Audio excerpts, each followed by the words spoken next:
Hello mga kabibig, welcome back sa ating bagong YouTube channel. Ito ang pinakamaingay ng YouTuber sa lahat ng YouTube. Ako si Kabibig, maglabag-labag na to with evidence nila yata namimiligrong mabasura or hindi mag-convene ang Senado as an impeachment court. Nataranta na si Jinky. Paano na lang ang kanilang mga ginagawang Justice Committee hearing, mababaliwala na lang ito. Yan ang sinasabi natin, hindi nyo hawak ang beat. Hawak nyo nga ang beat pag nasa Kongreso. Ay ang proseso ay papunta sa Senado. Ngayon, ang huling hawak ng beat ay ang Senado. Paano yan, Jinky? Kung may magmosyon sa minority bloc, nahaharangin nila na magkaroon ng impeachment court ang Senado. Anong magagawa niyo? Wala na kayong power, wala na kayong beat sa Senado. Yun na nga aking bibig tataranta na si Jinky Luis to. Kasi itong si Ping Lacson, nagsalita kasi si Ping Lacson ng good news. Good news kasi ito mga kabibig, na posibleng mangyayari ito mga kabibig, na posibleng mababasura or di kaya hindi na magiging impeachment court ang Senado, hindi sila mag-convene kung meron taga minority bloc ang magmumosyon at bobotohan ito ng majority ng mga senador. At kung in case ang boto ay pumapanig na hindi sila mag-convene as an impeachment court, wala tayong magagawa dyan. Walang impeachment trial. Kaya nga, nasa sa mga senador ang beat. Yan mga kabibig. So eto kasi, ang pinapoint out ni Senador Lacson. Sabi dito, Senado, planong magtatalaga ng, hindi ito makabibig ha. Senador Lacson ha, hinggil sa hawak ko ang beat. Nako, paano yan? Para yatang natatakot na si Jinky na, ang tawag dito? Natatakot na si Jinky na walang mangyari sa hindi ma-impeach si BP Sara. Natatakot talaga si Jinky dyan, oy. Natural. Paano na lang? Eto kabibig ha. Ito yung ipapakita ko sa yung video na kung saan. Ito Senado. May posibilidad pang hindi mag-convene bilang impeachment court, sabi ni Senator Lacson. May posibilidad pa rin hindi mag-convene ang Senado bilang isang impeachment court para litisin ang impeachment case laban kay VP Sara ayon kay Senate President Pro Tempore Ping Lacson. Sinabi ni Lacson na batay sa konstitusyon dapat ay otomatikong mag-convene ang Senado bilang impeachment court kapag inakyat sa kanila ng Kamara Articles of Impeachment. Kasi natin kabibig ha. Kung hindi para convene yung impeachment court, we will rule as a Senate. Di ba? Wala pa hindi pa impeachment court eh. So Senate yung mag-rule as a body kung magko-convene ba kami o hindi. As not impeachment court, who will decide by a vote of majority kung magko-convene, kasi hindi pa nga naka-convene. Senate pa lang. So pwede may magdala ng case sa Supreme Court. Mag-ruling ng Supreme Court, kailan mag-convene kayo. Or hindi. Depende. Sila yung final arbiter. Remember, they're not dealing with the impeachment court yet. They're dealing with the Senate. Diba? Kung hindi pa... Again ha, pakinggan ulit natin ha, para maintindihan nyo. Kasi yung iba, hindi na intindihan. Convene yung impeachment court, we will rule as a Senate. Good. Di ba? Wala pa hindi pa impeachment court eh. So Senate yung mag-rule as a body kung magko-convene ba kami o hindi. As not impeachment court, who will decide by a vote of majority kung magko-convene, kasi hindi pa nga naka-convene. Senate pa lang. So pwede may magdala ng case sa Supreme Court. Mag-rule ng Supreme Court, kailan mag-convene kayo. Or hindi. Depende. Sila yung final arbiter. Remember, they're not dealing with the impeachment court yet. They're dealing with the Senate. Diba? Yun. So, ang huling halakhak pala ang Supreme Court. And take note, may isinumite si BP Sara na, tawag dito, for TRO. Hala, sana ma-release na ang TRO. May tama, anong diversionary tactics na naman to to Pinky para din langin ang sabay ng Pilipino. Dami na ng pangalan kay Martin at 18 ex-Marines pa nagsabi na nakawan. Wala naman kasi kayong ginawa. Bakit? Pero alam niyo kabibig, sumagot. Di ba? Wala pa sa... Sumagot si Madam Jinky Luistro, mga kabibig. Ang ganda ng mama mo, no? Ano ba ang sinagot ni Miss Jinky Luistro? Ito. Kinig kayo kang Jinky Luistro, ha? We're positive and hopeful that there are no grounds why they should stop the Senate from convening to an impeachment court. I don't see any reason why they should stop the Senate from convening into an impeachment court. If there is no TRO and there is no directive to stop by way of... What if kung may TRO ilabas ang Korte Suprema? So wala kayong magagawa. Stop talaga ang impeachment ni BP Sara. Di ba? Pero confident naman si Jinky, wala pa namang nilabas na TRO ang Korte Suprema, so we're doing great. We're doing our job. So wala kaming nilabag. Yan ka-confident si Jinky Luistro. An injunction, it only means that the constitutional duty to proceed must be observed. No? The only time that the Senate should stop is if the Supreme Court will be issuing either a TRO or an injunction. Walang inilalabas na desisyon ng Korte Suprema kaugnay ng mga petisyong inihain laban sa impeachment proceedings ng Kamara laban kay Vice President Sara Duterte. Kaya naniniwala si House Justice Committee Chairperson at Batangas 2nd District Representative Jervy Luistro na walang dahilan para hindi mag-convene ang Senado bilang isang impeachment court. Where possible. Yun nakabibig, ha. Ito naman ang komento ng ating mga netizen. You are co-equal. It depends on the Senate. Ngek, walang makitang Madriaga Trillanes witness convicted. Madam Chair, takot yarn. Meron 2028, malapit na.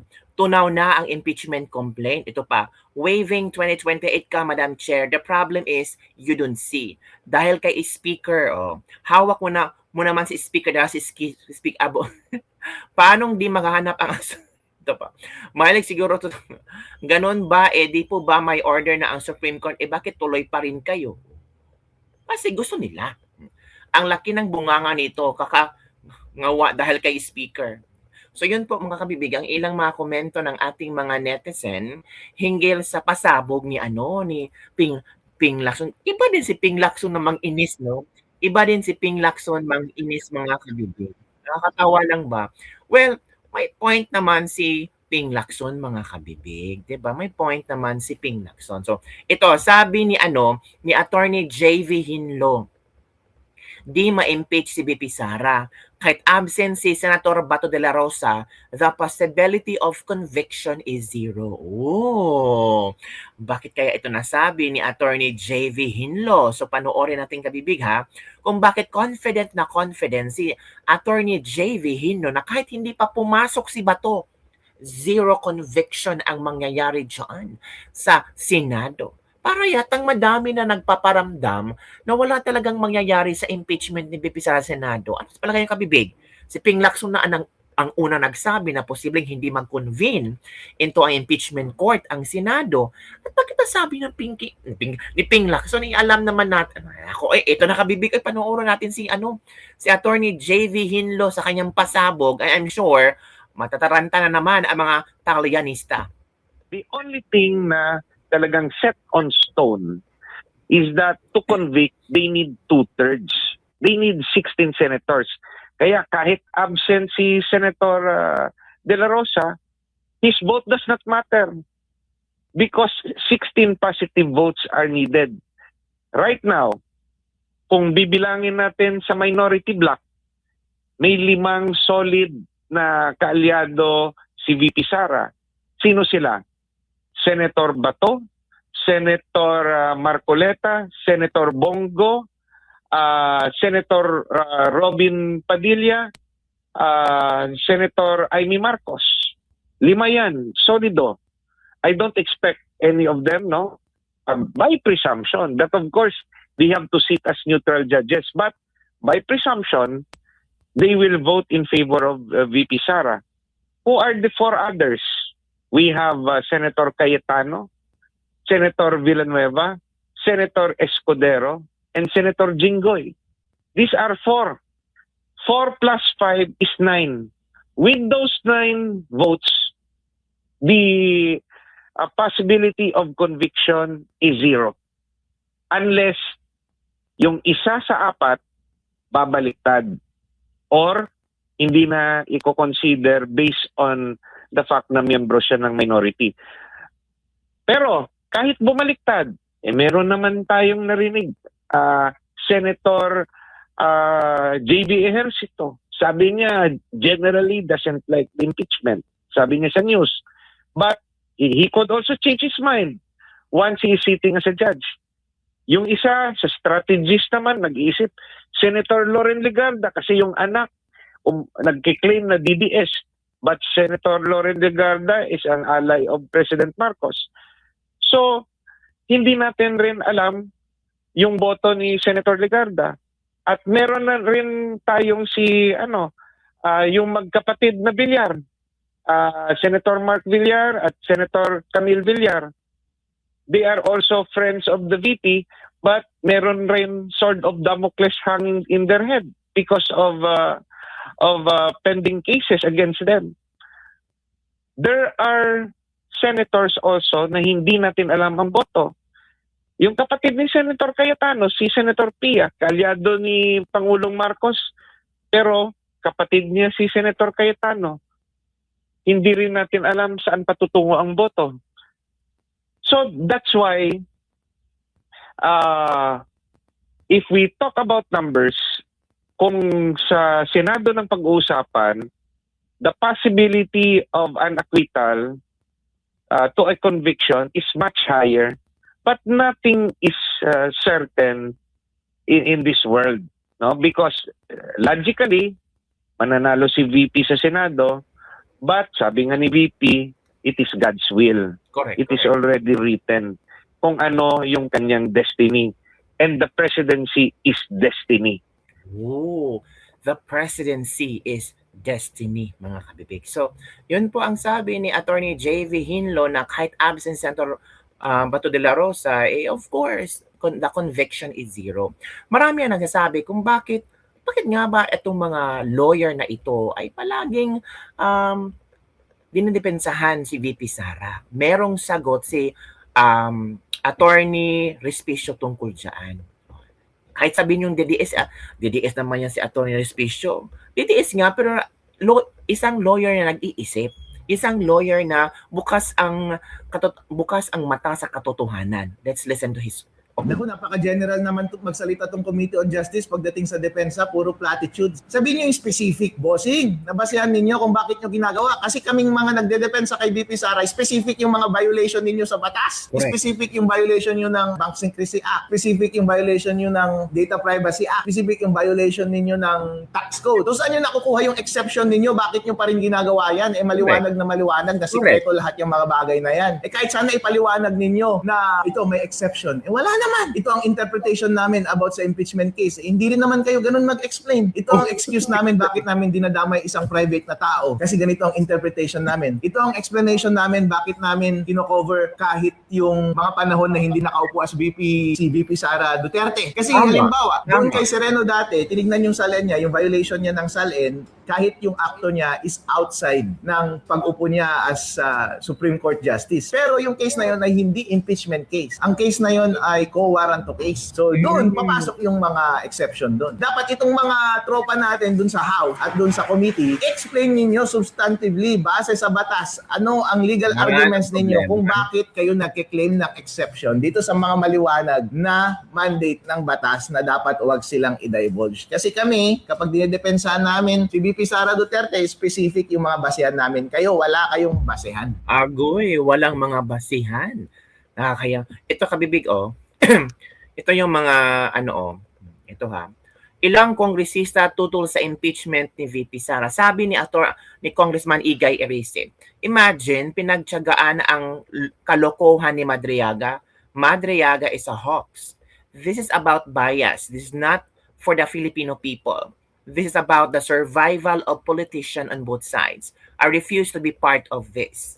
Sabi naman ni Congressman Leandro Leviste, in terms of my personal vote, obviously I'm against. Because I'm already saying that hindi mabuting use ng oras ang kamera, bagay na ito, lalo na nasa gitna tayo ng krisis. According to Congressman Robert Nazal, wala pa ako nakikitang grounds para i-impeach ang Vice President na binoto ng 32 million na Pilipino.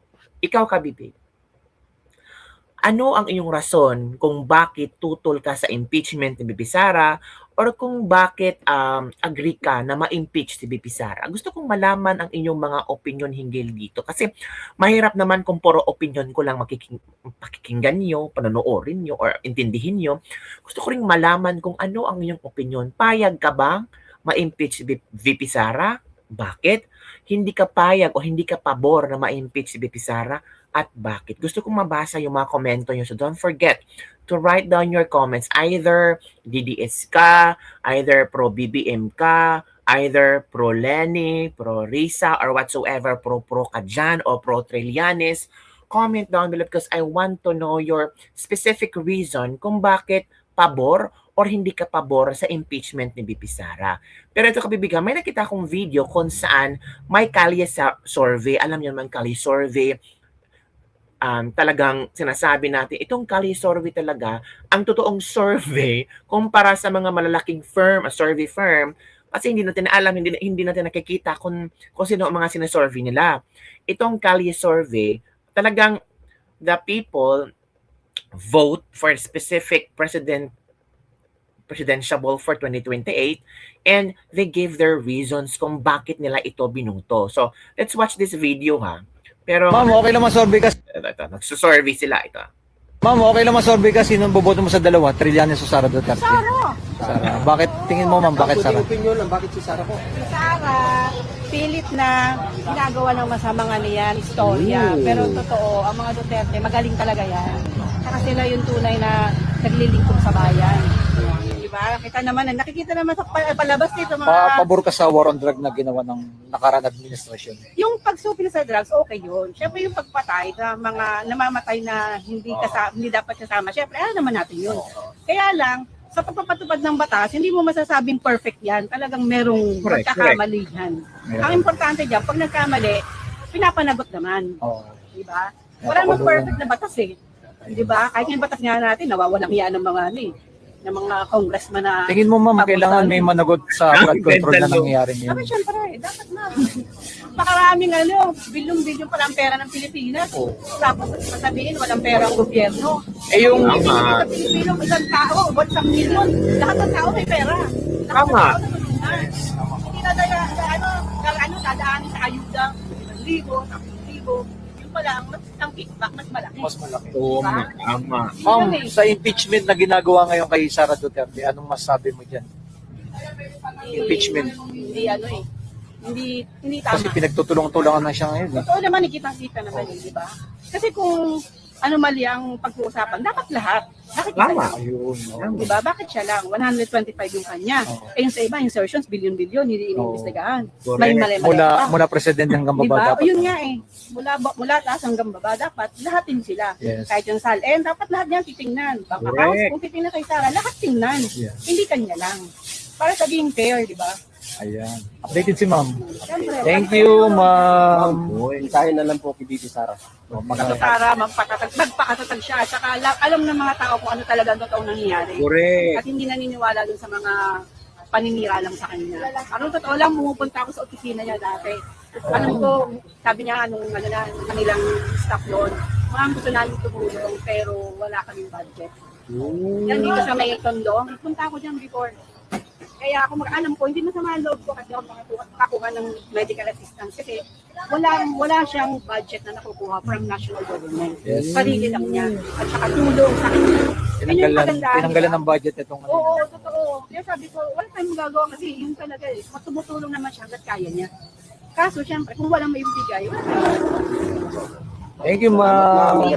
Oh, mulat na si ma'am, mga kabibig. Ito ang komento ng ating mga netizen hinggil sa reaction ni madam. Mabuti pa si ma'am, hindi tanga. Correct ka, nanay, go for Sara. Mas maganda pa ang sinabi ni ma'am kaysa kay Claire. Oh, 'di ba? Ito pa mga sinasabi natin, mga kabibig. mga komento natin ng ating mga netizens. Sa wakas, may nag-interview din na matalino, may logic si ate. Wag naman si Trilling ang itapat mo kay VP Sara, wala nang bilang yan. Galing namang sumagot ni ate, tumpak na tumpak. Grabe, pang Miss Universe ang sagot mo, ma'am. Salamat po. Wait for her, she's coming. 2028, let's go. Natumbok mo, ma'am. Paki-mention naman. Tama ka dyan, correct. Sana marami pang kagaya mo ate na intindihan ang sitwasyon ng bansa. Big true ka, ma'am. Duterte hanggang sa huli. Diba? Maraming mga netizen ang agree sa statement ni Madam. Ikaw, agree ka ba sa statement ni Madam? Ito yung totoong survey kasi aside from makukuha mo yung boto ng tao, malalaman mo din ang kanilang explanation kung bakit nila pinili si Sara, pinili si Lenny, or any the presidentiables na posibleng tatakbo sa 2028. Dito mo malalaman kung may alam ba ang tao sa nangyayari sa Pilipinas or wala. So yun lang, kabibigang atin this libak-libak for today. Don't forget to like, subscribe, and share this video. Bye everyone. See you next time.